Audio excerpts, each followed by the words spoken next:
제 가까운 권사님이 손주가 있었는데 이 녀석이 마음을 잘 못 잡아요. 어릴 때부터 자꾸 사고를 치고 공부에는 뜻이 없고, 그러니까 이 점잖은 권사님 아드님이 속이 타들어갑니다. 이 막내 아들 늦둥이가 이렇게 속을 썩이니까 초등학교 때쯤 됐을 때 이 아이에게 어느 날 데리고 나가가지고 배가 터지게 짜장면을 사 먹이고는 손을 끌고 고물상을 갑니다. 물론 고물상 주인과 미리 약속한 바가 있죠. 가면서 어리둥절하는 이 아이에게 붕어빵 중고 기계를 보여주면서 이렇게 말을 합니다. 내가 아무리 생각을 해도 나도 이제 언젠가는 나이가 먹어서 물러날 것이고 네 뒷바라지를 마냥 해줄 수 없다. 근데 너 지금 하는 꼴을 보면은 필경 굶어 죽기 십상이다. 그래서 공부는 뜻이 없으니 기술을 배워야겠다. 그러니까 이 앞에 있는 이 붕어빵 기계를 중고를 사줄 테니까 오늘부터 부지런히 붕어빵을 굽는 방법을 배워가지고 먹고 살아야 되겠다. 아저씨 이거 얼마인데 주십시오. 그랬더니 이 고물상 아저씨가 며칠 전에 일주일 전에 선생님과 똑같은 경우가 있어가지고 이건 이미 팔렸습니다. 그 아이에게 붕어빵 이 기계를 팔기로 약속을 했기 때문에 언제 들어올지는 모르지만 며칠 있다 들어올 테니까 또 중고가 들어오면 연락할 테니까 그때 가서 사가십시오. 얘야 열심히 배우거라. 이제 그러고는 돌려보냈어요. 얘가 집에 올 때까지 한마디 말을 안 했다고 그래요. 그날 밤에 잠을 자려고 그러는데 이 아이가 똑똑하더니 안방을 들어옵니다. 아버지, 내가 아무리 생각을 해도 내가 붕어빵을 좋아하기는 하지만은 사 먹는 것까지는 좋은데 평생 만드는 건 어렵겠습니다. 얘가 그러더래요. 그럼 어떻게 할래? 공부 좀 해볼랍니다. 그러더랍니다. 그러더니 얘가 그때부터 공부를 하기 시작했어요. 지금은 어느덧 자라가지고 지방에 한의원을 개원을 했습니다. 잘 됐다는 말을 제가 하려는 게 아닙니다.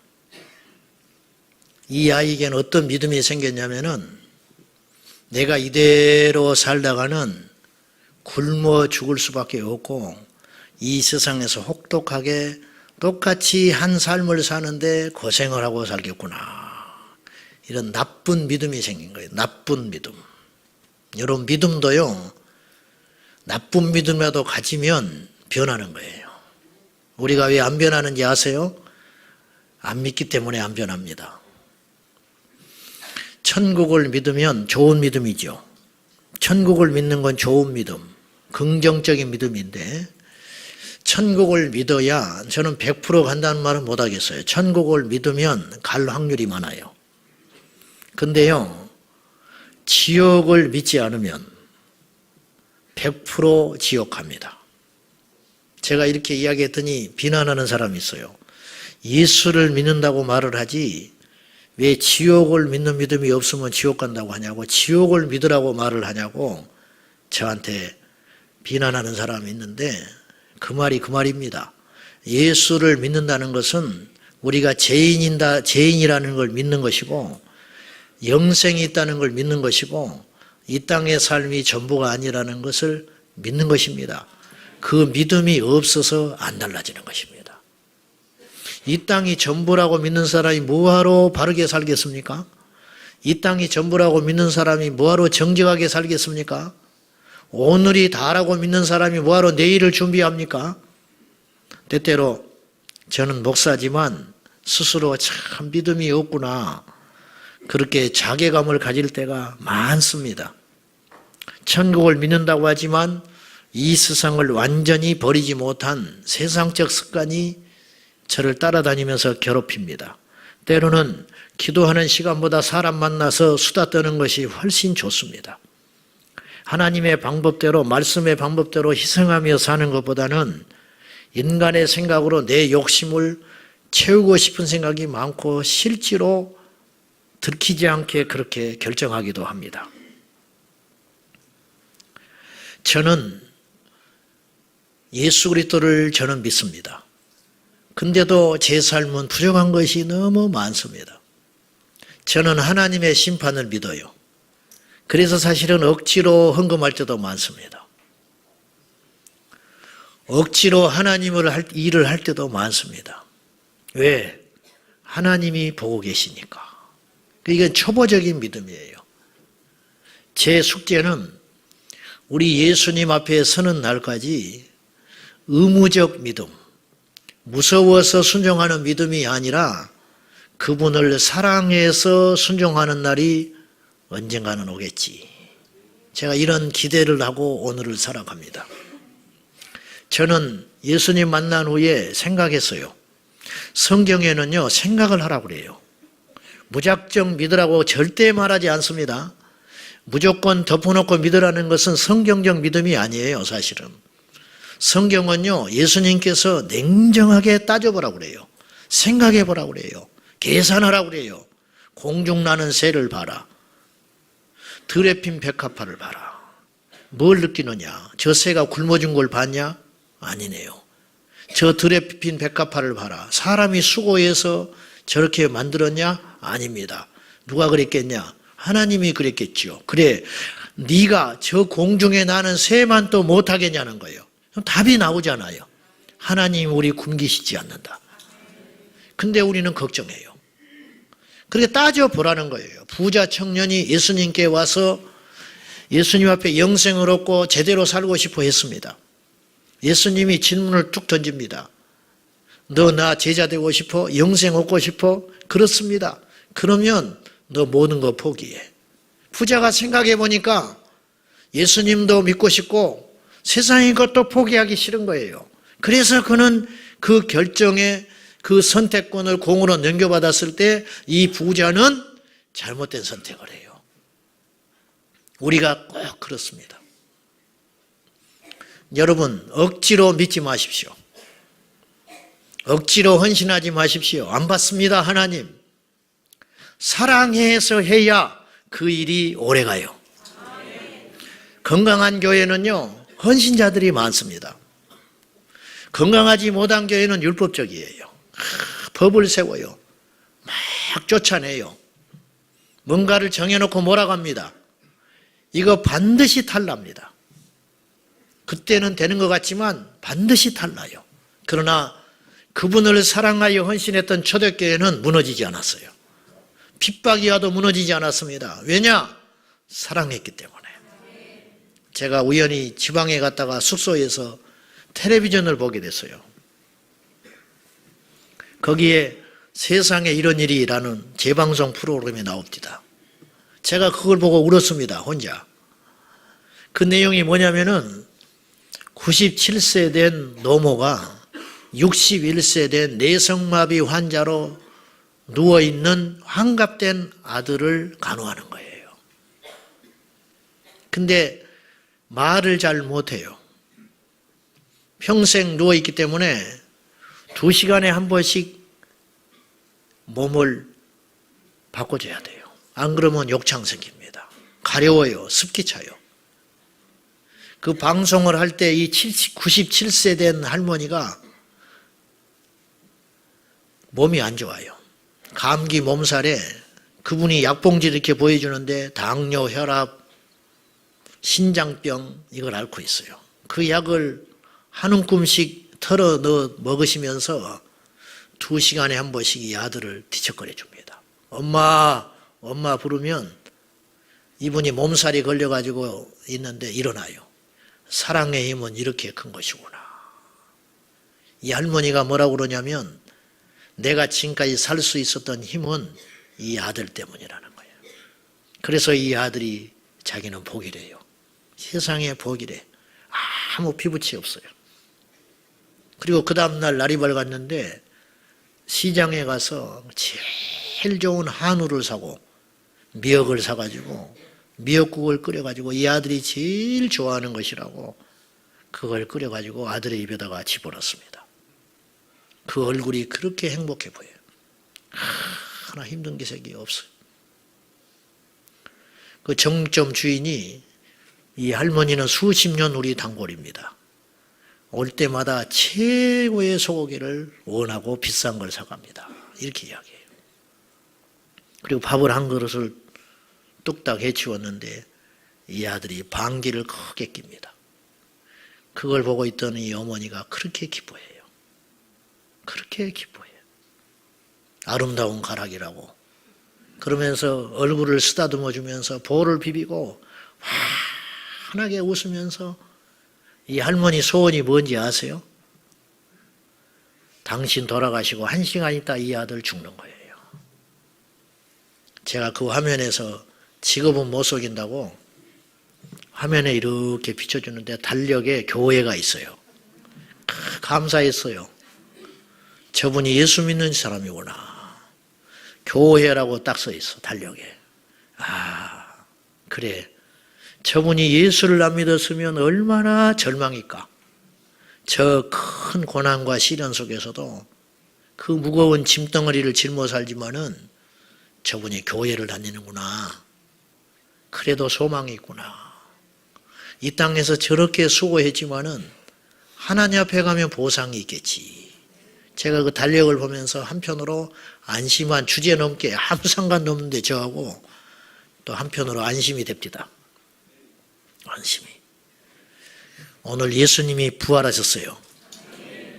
사도 바울이 고린도전서 15장에서 말하려고 하는 건 뭐냐? 예수 그리스도의 십자가를 믿으라고 말하지 않아요. 바울은요, 고린도전서를 쭉 읽어보시면은 고린도전서 1장에서부터 벌써 십자가를 딱 갖고 나옵니다. 근데 초대교회 성도들, 그리고 그 당시 고대 근동의 사람들은 예수님이 십자가에 죽으셨다는 것은 부정할 수 없는 사실로 다 알고 있어요. 문제는 왜 죽었는가에 대해서는 사람들이 몰라요. 죄인으로 죽었다고 생각해요. 그래서 바울은 평생에 예수 그리스도의 십자가를 증거하면서 예수님이 십자가에 죽었다라고 하는 말만 하는 것이 아니고 예수님이 왜 죽었냐에 대해서 설교합니다. 그분이 왜 죽었냐는 몰라요. 그걸 평생 선포하고 다녀요. 그 다음에 바울이 무엇을 선포하냐면 예수께서 부활하셨다. 예수께서 부활하셨다.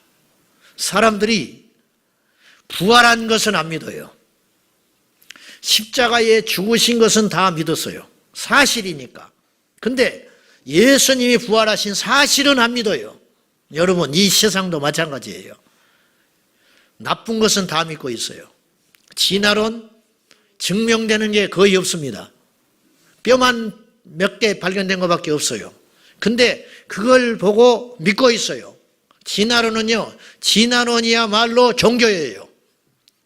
진화 종교예요. 진화 종교. 여러분이 진화론을 무엇으로 믿어요? 학교에서 가르쳐 주니까 믿잖아요. 교과서에 써 있으니까 그거 믿는 거 아니에요. 세상 사람들이 다 속고 있는 거예요. 그런데 사람들은 진화론을 믿어요. 사람들은 외계인을 믿습니다. 허무맹랑한 외계인의 존재를 믿는 종교가 있어요. 그들이요, 우리나라 판문점 DMZ에 외계인과 수신할 수 있는 송전탑을 세우라고 그들이 요청한 일이 있어요. 그들은 믿기 때문에 외계인과 교신하고 싶은 거예요. 이런 믿음을 갖고 있어요, 사람들이. 그러나 정작 믿어야 할 믿음은 같지 않아요. 예수께서 다 자기들의 죄를 위해서 죽으셨다는 사실과 예수께서 다시 살아나셔서 소망이 되셨다는 진짜 믿음은 안 갖고 있어요. 여러분, 초대교회를 떠받치는 힘이 뭔지 아십니까? 십자가와 부활입니다. 교회는 이 두 개가 없으면 무너집니다. 이것이 없다면 교회일 수 없어요. 오늘 바울이 어디에다가 이렇게 많은 시간을 할애하고 있냐면은 고린도 교회에 예수 그리스도께서 부활하셨다라는 것을 믿게 하려고 몸부림을 치고 있어요. 저도 여러분 마찬가지입니다. 오늘 모든 설교의 핵심은 그거예요. 이 땅의 모든 교회와 목사님이 그러실 거예요. 핵심이 뭐냐? 하나님이 살아계시다. 하나님이 살아계시다는 것이 믿어지기만 한다면 뭘 강요할 필요가 있습니까? 뭐하러 하나님께 나오라고 소리를 칠 필요가 있습니까? 뭐하러 서로 사랑하라고 가르칩니까? 하나님이 살아계시는데 사랑 안 할 사람이 누가 있어요? 뭐하러 전도하라고 외칩니까? 하나님이 살아계신 것을 믿는다는데 전도 안 할 사람이 누가 있겠어요? 이것이 안 되기 때문에 안 변하는 거예요. 결국 이것만 된다면 고린도 교회예요. 믿음 없는 성도들로 넘쳐났습니다. 고린도 교회에 세상만도 못한 사람들 많았습니다. 고린도 교회에 분파가 있었어요. 네파로 갈라져서 서로 으르렁거렸습니다. 교회가 이러면 됩니까? 근데 고린도 교회는 그런 교회예요. 고린도 교회 우상에게 절하는 제사의 문제를 여전히 이기지 못하는 성숙하지 못한 성도들로 넘쳐났어요. 자기들끼리 다투는 문제를 가지고 하나님께 기도하여 풀 생각은 안 하고 세상의 재판에 가는 성숙하지 못한 사람도 있었어요. 심지어는 음란한 성도가 있었는데 어느 정도로 음란하냐? 자기의 계모를 범하는 대먹지 못한 인간도 고린도 교회에 있었어요. 여러분, 믿음이 없으면 세상과 교회 똑같습니다. 목사 똑같습니다. 똑같아요. 믿음이 없는데 똑같지요. 믿음만 있다면 교회 이제 나와도 상관없습니다. 믿음만 있다면 그 교회가 초라해도 상관없어요. 우리에게 큰 문제는 믿음이 없기 때문에 오늘 우리가 여상히 세상과 똑같이 살아간다는 거예요. 그 어떤 믿음이냐? 예수 그리스도께서 다시 살아나셨다는 믿음. 이 부활의 믿음. 예수님의 부활이 왜 그렇게 중요하냐? 예수님이 부활하셨다고 하는 것은 논리적으로 잘 따져보세요. 바울이 그 이야기를 하는 거예요. 고린도전서 15장에서. 어째서 사람이 죽으면 끝이라고 생각하냐? 끝이 아니다. 사람은 반드시 다시 살아난 날이 온다. 예수님만 부활한 게 아니에요, 사실은. 무슨 말이냐고요? 엘리사가 수넴 여인을 만났는데 이 수넴 여인에게 자식이 없어요. 그래서 내년 이맘때에 자식이 있을 것이다. 근데 이 고령인 이 수넴 여인이 정말로 늦둥이 자식을 갖습니다. 근데 이 아이가 잘 자라나가 어느 나이가 됐을 때 이 아이가 죽어버려요. 그러니까 원망이 더 커집니다. 가서 엘리사에게 하소연을 해요. 내가 이 아들을 주라고 한 적이 있냐고. 당신이 줬는데 이 아들을 죽게 됐다. 더 불행해졌다는 거예요, 쉽게 말하면. 그리고 엘리사 침상에다가 갖다 놓습니다. 엘리사가 그 죽은 아이를 다시 살려내요. 이게 부활이에요. 물론 예수님의 부활과는 질적으로 다르지요. 소생한 거지요. 나사로가 살아났다는 것을 우리가 다 알지 않습니까? 나흘이 됐어요, 나흘. 그 무더운 기후에 무덤 속에 들어가서 4일이 되니까 썩어서 부패되기 시작했습니다. 예수님께서 그 베다니 나사로 집에 갔을 때 마르다가 쫓아나와서 하소연을 합니다. 예수님이 여기 계셨으면 내 오빠가 죽지 않았을 것입니다. 죽을 병에 사투할 때 주님이 곁에 계셨다면 내 오빠가 죽지 않았을 것입니다. 죽어버린 다음에는 어쩔 수 없는 것 아닙니까? 그때 예수께서 말씀을 하세요. 네 오라비가 다시 살리라. 그때 이 마르다의 믿음을 보십시오. 마르다가 얼마나 큰 믿음을 갖고 있었냐면요. 주여, 마지막 날에는 내 오라비가 다시 살 것을 믿나이다. 여러분, 예수님의 부활을 목격하기도 전에 마르다와 그 당시에 예수 그리스도를 믿는 제자들은 어떤 믿음이 있었냐면 사람은 다시 살아나.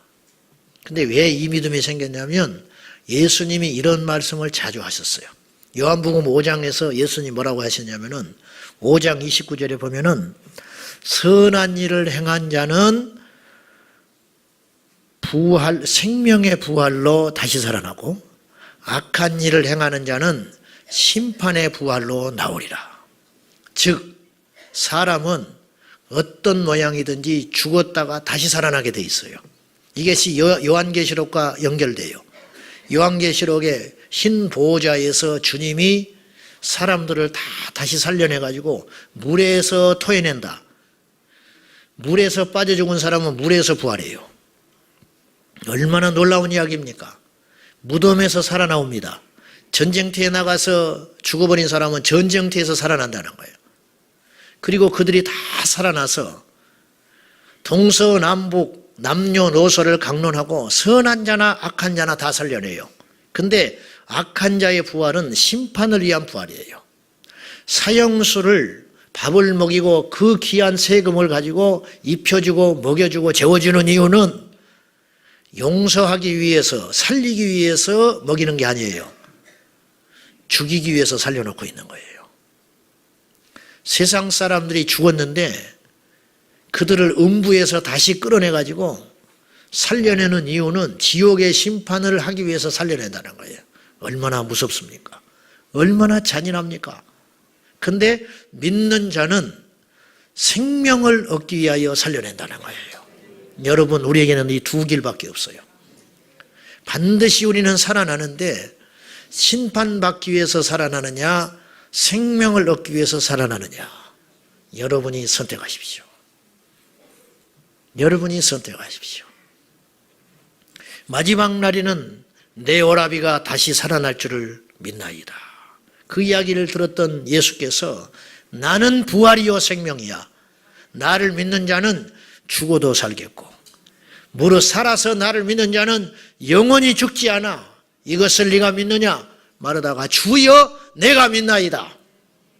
그리고는 무덤가에 가서 나사로를 살려내십니다. 여러분, 나사로가 살아나고 수넴 여인의 그 아들이 살아나고 예수님께 마태복음 27장에 보면 정말 중요한 내용인데 대부분의 그리스도인들이 쉽게 넘어가는 대목이 하나 나와요. 마태복음에만 그 기사가 나와요. 예수님께서 십자가에서 죽으실 때 예루살렘 외곽의 무덤에서 성도들이 부활합니다. 아십니까 이거? 성도들이 살아나요. 그리고 무덤에서 머물러요. 무덤에서 머물다가 무덤에 들어가신 예수님이 사흘 만에 살아났을 때 이들이 뚜벅뚜벅 걸어서 예루살렘 성으로 들어갑니다. 그리고 가족으로 들어가요. 놀랍지 않습니까? 이 짧은 기사가 그 성경에 있습니다. 여러분, 예수님만 부활한 게 아니에요. 예수님 이전에 부활시킨 사람들이 있어요. 그건 우리에게 뭘 이야기하냐면 오늘 고린도전서 15장 12절에서 19절에 바울이 어찌하여 사람이 부활이 없다고 너희들 생각하냐? 사람은 반드시 부활해. 사람이 부활했다는 것은 뭘 의미하냐? 역설적으로 예수님이 부활하시는 것은 너무 당연한 일이다. 이거 이야기하는 거예요. 여러분, 죽었던 죄인이 부활을 했어요. 죽었던 인간이 부활을 했어요. 그러면 예수님 부활하는 건 너무 쉽고 당연한 일이에요. 그분이 부활은 참된 사실입니다. 마귀는요 2000년 동안 예수님의 무덤을 빈 무덤이 아닌 진짜 뼈가 발견되는 무덤으로 만들고자 온갖 노력을 지금도 하고 있습니다. 그러나 발견되지 않습니다. 한때 인도에서 석가모니의 뼈가 발견됐다고 인도를 위시한 불교 국가에서 한동안 떠들썩했습니다. 석가모니의 이 유명한 뼈들은 잘 진열돼 가지고 수백만 명의 인도 사람들이 경외하는 가운데 시가 행진을 합니다. 이 석가모니 뼈가 드디어 발견됐다. 그리고는 시가 행진을 할 때 인도 시민들이 수백만 인파가 길거리에 나와가지고 무릎을 꿇고 지나가는 석가모니의 뼈에 경배를 했어요. 그것을 보고 지켜보고 있던 한 선교사님이, 인도 선교사님이 그의 친구, 인도 친구에게 이렇게 이야기했다고 합니다. 만약에 저들이 예수 그리스도의 뼈 한 조각이라도 발견할 수 있었다면 기독교는 산산조각나고 없어지고 말 것이다. 오늘 바울이 이런 말을 합니다. 14절, 그리스도께서 만일 다시 살아나지 못하셨으면 우리가 전파하는 것도 헛것이요 또 너희 믿음도 헛것이다. 여러분, 예수님이 다시 부활하지 않았다면 우리의 전파하는 이 설교는 거짓말입니다. 천국 없습니다. 또 졸고 앉아 있다가 내가 천국 없다고 또 말했다고 또 밖에서 떠들고 다닌다고.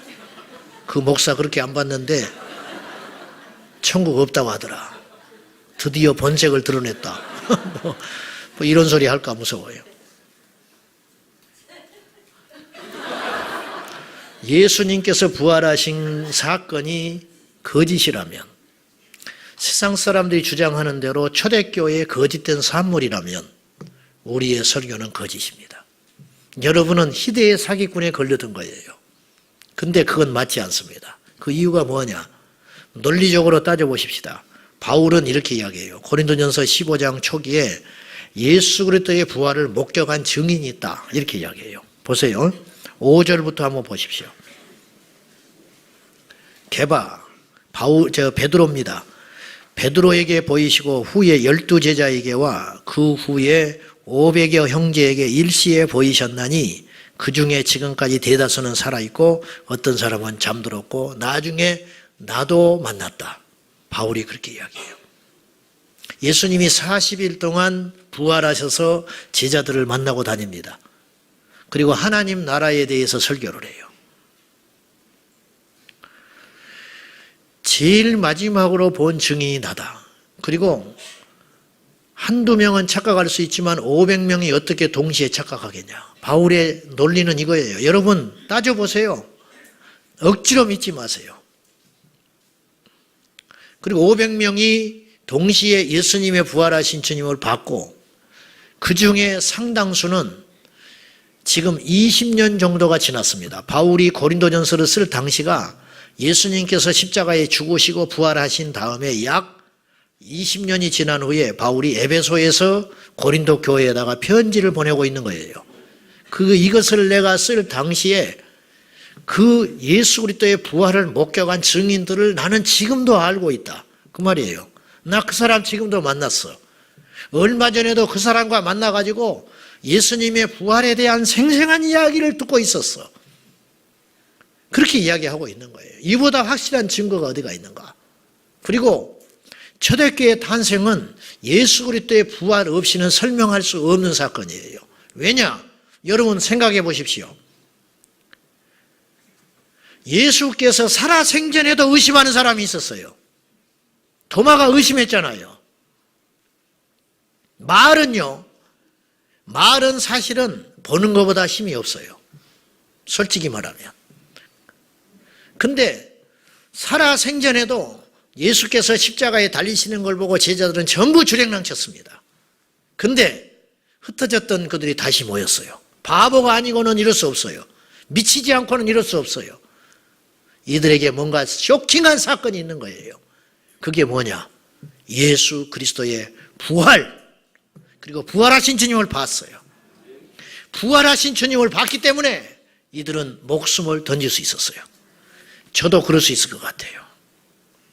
저도 적은 믿음이지만은 여러분, 부활하신 예수님을 보고 도망간다면 비정상이지요. 십자가에서 완전히 죽어가지고 시체가 끌어내리는 걸 봤고 무덤에 들어가는 것도 자기가 봤고, 근데 무덤에 간 증인들이, 여인들을 비롯한 증거자들이 빈 무덤을 보고 와가지고 예수님 부활하셨다, 그 말을 반신반의하고 있는 제자들이 무서워서 한 곳에 도망가가지고 문을 잠그고 걸어 잠그고 숨어 있는데, 생각해 보십시오. 유대사회에 못 들어갑니다. 집에도 못 들어갑니다. 예수님이 하나님의 아들이라고 미쳐가지고 돌아다니다가 자기의 전부를 걸고 쫓아다녔는데 그분이 어느 날 죽어버렸어요. 어떻게 돌아갑니까? 무슨 명분으로 돌아갑니까? 그렇잖아요. 그러니 오갈 데 없어진 이들이 모여서 문을 걸어 잠그고 숨어 있는 거예요. 그때 주님께서 오셔서 한마디 하십니다. 평안하냐? 평안하냐? 숨을 내쉬며 가라사대 평안하냐? 이들은요, 그때 어떤 느낌이었을까요? 내가 저분을 따라다니 이 생애가 절대 헛되지 않구나. 내가 정말 옳은 결정을 했구나. 저분의 말이 참이구나. 그리고 그분은 부활 승천에서 떠나십니다. 그들이 흩어졌습니까? 흩어지면 바보라니까요. 흩어질 수가 없어요. 부활의 주님을 봤는데 어떻게 흩어집니까? 영생이 있는 걸 봤는데 어떻게 흩어집니까? 그분의 말이 전부 사실이라는 것이 증거가 됐는데, 증명이 됐는데 어떻게 흩어집니까? 그리고 그들은 미친 듯이 예수를 전합니다. 내가 예수의 부활을 봤다. 예수의 십자가에 죽으신 것은 너희들의 죄를 위함이다. 다른 길 없다. 그분이 그리스도다. 다른 길 없다. 그분만 믿으면 영원히 산다. 이 답답한 인간들아, 예수를 믿어라. 돈 벌 때가 아니야. 장가갈 때가 아니야. 세상의 권력에 취해 있을 때가 아니야. 어떤 일보다 예수를 믿어야 돼. 너희들이 십자가에서 죽여버리고 조롱한 그 예수가 다시 살아나셔서 우리의 주가 되셨어. 그를 믿어라. 그를 믿어라. 그러다 보니까 핍박이 들어와요. 그러나 그 핍박이 그들을 흔들지를 못해요. 그건 무엇 때문에 그러는가? 부활의 주님을 봤기 때문에. 겁쟁이 베드로가 예수님 모르고 도망가지요. 모른다고 도망했다가 급격히 얼마 만에 돌아옵니다. 오래 걸리지 않아요. 몇 년이 걸린 게 아니에요. 여러분 보세요. 6월절이 지난 후에 50일이 지나면 오순절이에요. 그 사이에 예수의 부활을 목격했고 50일을 지난 후에 성령을 받았고 성령을 받은 베드로는 즉시로 가서 예수를 전합니다. 이 기간이요. 십자가에서 죽고 예수 그리스도를 죽기 살기로 전하는데 2달밖에 안 걸렸어요. 여러분 2달 만에 사람이 변할 수 있습니까? 이 시기에 예수 그리스도의 부활을 본 거예요. 그분이 살아나셨습니다. 우리에게는요. 오늘만 부활절이 되면 안 돼요. 부활을 안 믿는 사람이 있고요. 1년에 한 번 부활절을 지키는 사람이 있습니다. 우리는 그렇게 살지 말자는 거예요. 우리에게는 날마다 부활절이에요. 날마다 부활절인 우리들은 초대교회 성도들은 날마다 부활절이라니까요. 여러분 부활절이 정해진 날이 아니에요. 이건 교회사에서 훗날에 정한 거예요. 충분 후 둘째 주. 그래서 음력이라 자꾸 바뀌는 거예요. 부활절이. 초대교회 성도들은 부활절이 따로 없었어요. 왜냐? 날마다가 부활절이에요. 날마다 부활절. 날마다 부활절인 우리들에게는 어떤 삶이 요구되는 것인가? 우리는 어떤 경우에도 낙심하거나 불안해하면 안 됩니다. 믿음의 반대가 뭔지 아십니까? 불신이 아닙니다. 믿음의 반대는요, 낙심이에요. 낙심. 아프리카에서 식민지 전쟁이 한참일 때 비슷한 두 나라가 전쟁을 합니다. 근데 한 병사가 끌려 나왔어요. 이 병사는 탈영병도 아니고 이 병사는 자신의 정보를 적국에다가 팔아먹은 간첩도 아니에요. 근데 잡혀왔어요. 제목이 뭐냐? 낙심시키는 자. 제목이 이거였어요. 사연을 들어보니까 이 친구는 총을 쓰지도 않았고 칼도 쓰지 않았어요. 말이 무기야, 말. 자기 병사들한테 이런 말을 하고 다닙니다. 이 전쟁은 반드시 진다. 나 어제 꿈을 꿨는데 너희들이 다 죽더라. 전부 피에 물들어서 다 쓰러지고 있더라. 적국은 우리가 갖지 못한 무기를 갖고 있어. 이런 소리를 계속 하고 다니는 거예요. 병사들이 사기가 뚝뚝뚝 떨어집니다. 도대체 왜 이런 일이 생기는가? 무엇 때문에 그러는가? 소문의 출처를 찾아보니까 한 사람이 그러고 다녔어요. 이 사람을 잡아들였어요. 이 병사에게는 가장 큰 형벌이 떨어졌습니다. 사형. 죽여야 된다. 이 낙심의 병은요, 절대 작은 병이 아니에요. 마귀가 바자회를 했답니다. 바자회. 마귀가. 교회를 공격하려고 돈을 모으기 위해서 바자회를 거창하게 열었는데 여기저기서 악령들이 몰려 들어와요. 이것도 팔고 저것도 팝니다. 나중에 해가 지려고 그러니까 박앤세일 해가지고 50%도 팔고 귀찮으니까 그냥 공짜로 주기도 하고 그러는데 사람들이 웅성웅성 모이고 다 탐을 내는데 비싸서 못 사는 물건이 하나 있었어요. 마귀가 절대 안 깎아줘요. 이거는 너무 귀한 보물이기 때문에 이 가격 외에는 팔 수 없다. 절대 안 깎아줘. 오늘 못 팔면 안 팔고 말지 이건 못 파는 거다. 그 물건이 뭐였냐면 낙심. 이걸 누가 사가기만 하면 인류를 멸망시킬 수 있다. 이걸 사가기만 하면 교회 무너지는 건 순간이다. 이거 사가지고 가면은 어떤 권력자도 쓰러뜨릴 수 있다. 낙심. 이 낙심의 무기는 그렇게 강력하다. 그래서 안 판다는 거예요. 사단이 우리를 향해서 뭘 하겠습니까? 부활의 소망을 가진 여러분, 어떤 경우에도 예수 그리스도의 부활을 믿는 믿음이 우리 안에 있다면 일어서야 됩니다. 지난 주간에 하나님이 저에게 이런 마음을 주시는 것 같았어요. 아들아, 내가 내 백성들의 자녀들에게 모두에게 공평하다. 내가 그랬어요. 공평하지 않은 것 같은데요. 아니야. 왜요? 왜 공평하십니까? 그랬더니 사람들에게 다 준 사람도 아무도 없고 하나도 안 준 사람도 없어. 그 말을 내가 계속 곱씹어 봤어요. 저를 보고 우리 성도들을 봤어요. 그러네요. 아무리 모든 것을 가졌다고 떵떵거리는 사람에게도 하나의 무거운 짐덩어리는 다 있습니다. 부족한 건 다 하나씩 갖고 있어요. 아무것도 없다 여기는 절망되는 인생에게도 하나씩은 다 줬어요. 그거 가지고 일어나라고. 여러분, 하나님이 우리를 아프게 하시는 하나는 있어요.